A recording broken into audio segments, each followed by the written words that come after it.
लाने के बाद ही रुकेगी। ब्रेकिंग न्यूज आ रही है लेबनान के चरमपंथी संगठन हिजबुल्लाह से जुड़ी खबर है कि इजरायल के खिलाफ हिजबुल्लाह ने हमास के साथ मिलकर जंग लड़ने का ऐलान कर दिया है। इस चरमपंथी संगठन के बड़े नेता शेख नईम कासिम ने बेरूत में एक रैली के दौरान इजरायल के खिलाफ जंग में उतरने की घोषणा की। हिजबुल्लाह के इस ऐलान के बाद इजरायल की परेशानी बढ़ गई, क्योंकि उसे एक साथ दो मोर्चों पर जंग लड़नी होगी। हमास गाजा पट्टी से इजरायल पर ताबड़तोड़ हमले कर रहा है और अब लेबनान की तरफ से भी हिजबुल्लाह इजरायल पर मिसाइलों की बारिश करेगा। हालांकि इजरायल ने इस खतरे को भांपते हुए पहले ही अपनी उत्तरी सीमा यानी लेबनान बॉर्डर पर बड़ी संख्या में सैनिक तैनात कर दिए। नीरज हमारे साथ जुड़ रहे हैं। नीरज, उधर लेबनान से क्या खबर आ रही है? देखिए किशोर, हिजबुल्लाह के नेता ने तो ये ऐलान कर दिया कि वो पूरी तरह से तैयार है और हमास पर अगर किसी तरह से गाजा पट्टी में घुसने की तैयारी की जाती है या अमेरिका इस पूरी लड़ाई में आता है तो हिजबुल्लाह भी इस पूरे जंग के मैदान में कूद पड़ेगा। लेकिन अगर किशोर ऐसा होता है, इजरायल ने अपनी तैयारी उत्तर बॉर्डर पे कर ली है, अगर हिजबुल्लाह इस लड़ाई में घुसता है तो मध्य पूर्व एक बार फिर बड़े युद्ध की तरफ बढ़ जाएगा, दूसरे देश भी शामिल हो जाएंगे। लेकिन हिजबुल्लाह भी अपनी तैयारी कर चुका है, इजरायल भी अपनी तैयारी कर चुका है, अमेरिका भी तैयारी कर चुका है। अब अगला कदम इस पर निर्भर करेगा कि गाजा के अंदर ग्राउंड से इजरायल की सेना कब घुसती है। पीछे हमारे गाजा है किशोर, एक बार आपको दिखा दे, वो जो आप देख रहे हैं बिजली जो जल रही है, इस वक्त हम अकेले यहाँ मौजूद हैं, वो जो बिजली जल रही है वही गाजा है, पूरा का पूरा गाजा क्षेत्र। और दूसरी तरफ आप धमाका होता हुआ लगातार देख रहे होंगे। न्यूज़ 18 इंडिया की टीम अभी आपको इस वक्त 7 बजने को है, लेकिन हर तरफ से आपको वो तस्वीर पहुंचा रही है, चाहे उत्तर की बात करें या दक्षिण की बात करें, युद्ध का पूरा आकलन आप तक पहुंचाया जा रहा है। लेकिन इजरायल की मुसीबत तब और बढ़ गई जब ईरान ने भी उसे खुली धमकी दे दी। इजरायल की मीडिया के मुताबिक ईरान ने चेतावनी दी कि अगर गाजा पट्टी पर बमबारी नहीं रुकी तो लेबनान का चरमपंथी संगठन हिजबुल्लाह भी इजरायल के खिलाफ जंग का बिगुल बजा देगा।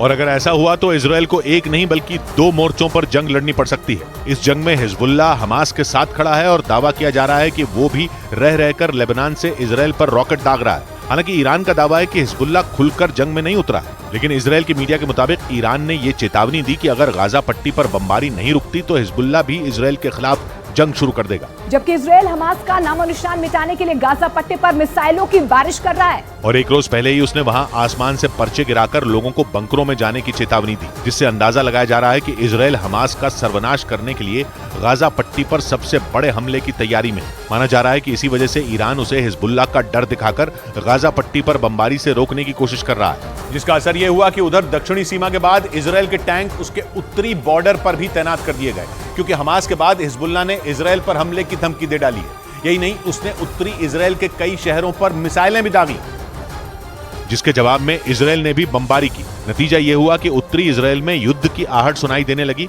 और सायरन बजने लगे। इस बीच इजरायल की सेना के टैंक उत्तरी इजरायल के किरियात श्मोना पहुंच गए। टैंकों पर सवार सैनिक लेबनान की सीमा पर हो रही हरकत पर नजर रखते दिखे, तो वहीं इजरायल के हेलीकॉप्टर भी उसके उत्तरी बॉर्डर की निगरानी करते नजर आए।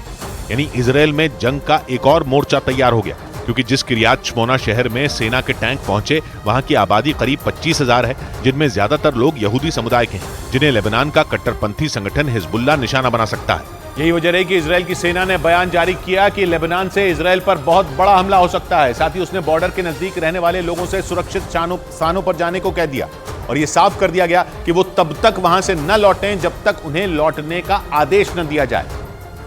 क्योंकि हमास के बाद हिजबुल्लाह भी सक्रिय हो चुका है, उसने उत्तरी इजरायल में बमबारी शुरू कर दी है। यही नहीं, इजरायल की सेना ने बयान जारी किया कि लेबनान का कट्टरपंथी संगठन हिजबुल्लाह बार बार उसकी हवाई सीमा का उल्लंघन कर रहा है, जिसके बाद उसने उत्तरी इजरायल के मेतुला, बेतशियोन, स्फा और तिबेरिया शहरों में अलर्ट जारी कर दिया। ये सभी शहर लेबनान की सीमा के बहुत नजदीक हैं, जहां के लोगों से अगले आदेश तक सुरक्षित जगहों पर जाने के लिए बोल दिया गया, क्योंकि हिजबुल्लाह के लड़ाके आक्रामक हो गए हैं, खासकर तब जब इजरायल की ओर से की गई जवाबी फायरिंग में उसके 3 लड़ाके मारे गए, जिसके बाद उन्होंने रात में कई रॉकेट दागे जो आसमान में आतिशबाजी की तरह नजर आए। जिसके बाद इजरायल ने आशंका जता दी कि उत्तरी इजरायल पर बहुत बड़ा हमला होने वाला है, क्योंकि इस बात की आशंका जताई गई कि हमास के समर्थन में हिजबुल्लाह भी जंग में कूद जाएगा, जिसका सीधा मतलब होगा विनाश। क्योंकि 1982 में वजूद में आए लेबनान के इस चरमपंथी संगठन को हमास से कई गुना ज्यादा ताकतवर और खतरनाक माना जाता है और इसे भी हमास की तरह ईरान का समर्थन हासिल है। असल में ईरान हमास और हिजबुल्लाह को एक हथियार के तौर पर इस्तेमाल करता है, क्योंकि ये दोनों चरमपंथी संगठन इजरायल की सीमा पर मौजूद हैं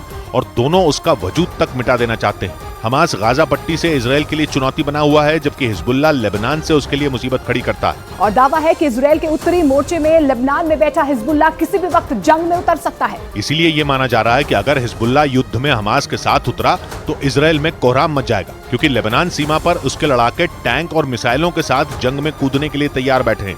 एक रिपोर्ट के मुताबिक हिजबुल्लाह के पास हजारों रॉकेट और मिसाइलें हैं जो इजराइल के किसी भी हिस्से को तबाह कर सकती हैं। इसीलिए माना जा रहा है कि अगर हिजबुल्लाह ने मोर्चा खोला तो इजराइल में मौत तांडव करेगी। और इसी वजह से यह दावा किया जा रहा है कि हिजबुल्लाह इजराइल के लिए हमास से भी बड़ा खतरा साबित हो सकता है। इसी खतरे को भांपते हुए इजराइल ने लेबनान सीमा के पास अपनी सेना को तैनात करना शुरू कर दिया, ताकि हिजबुल्लाह के हमले का मुंह तोड़ जवाब दिया जा सके। हालांकि उसने इजराइल के खिलाफ जंग का बिगुल नहीं बजाया है, लेकिन एक रिपोर्ट के मुताबिक 8 अक्टूबर को हिजबुल्लाह ने इजराइल के गोलान हाइट्स पर रॉकेट से हमला कर हमास का समर्थन किया था। ये इलाका पहले सीरिया का था, जिस पर इजराइल ने 1967 की जंग में कब्जा कर लिया था, और इसके करीब 15 साल बाद लेबनान में गृह युद्ध के दौरान 1982 में हिजबुल्लाह की स्थापना हुई थी, जिसकी ताकत का अंदाजा इसी बात से लगाया जा सकता है कि उसके पास 1.25 लाख मिसाइलें और 45,000 लड़ाके मौजूद हैं। और इन लड़ाकों ने इजराइल के आसपास के देशों में डेरा डाल रखा है, क्योंकि हिजबुल्लाह के ठिकाने सिर्फ लेबनान ही नहीं बल्कि सीरिया, जॉर्डन और इराक में भी है। मतलब इस चरमपंथी संगठन ने इजराइल को घेर रखा है और इसी वजह से इजराइल पर बड़ा खतरा मंडरा रहा है। इस बीच यमन की राजधानी सना में फिलिस्तीन के समर्थन में हूथी विद्रोहियों ने मार्च निकाला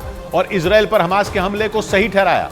आरोप है कि हमास और हिजबुल्लाह की तरह हूथी विद्रोहियों को भी ईरान से हथियारों की सप्लाई होती है, जिनके दम पर उसके लड़ाकों ने यमन की सरकार तक को उखाड़ फेंका। आरोप है कि ईरान के उकसावे के बाद हूथी लड़ाके लगातार सऊदी अरब को भी अपना निशाना बनाते हैं और इसी वजह से ईरान और सऊदी अरब एक दूसरे को फूटी आंख नहीं भाते। लेकिन हमास के इजराइल पर हमले के बाद यमन की सत्ता पर कब्जा जमा चुके हूथी विद्रोहियों ने भी फिलिस्तीन के समर्थन में मार्च निकाला। यमन की राजधानी सना से जो तस्वीरें सामने आई, उनमें बड़ी संख्या में हूथी विद्रोही शहर की सड़कों पर बैंड बाजे की धुन पर मार्च करते दिखाई दिए।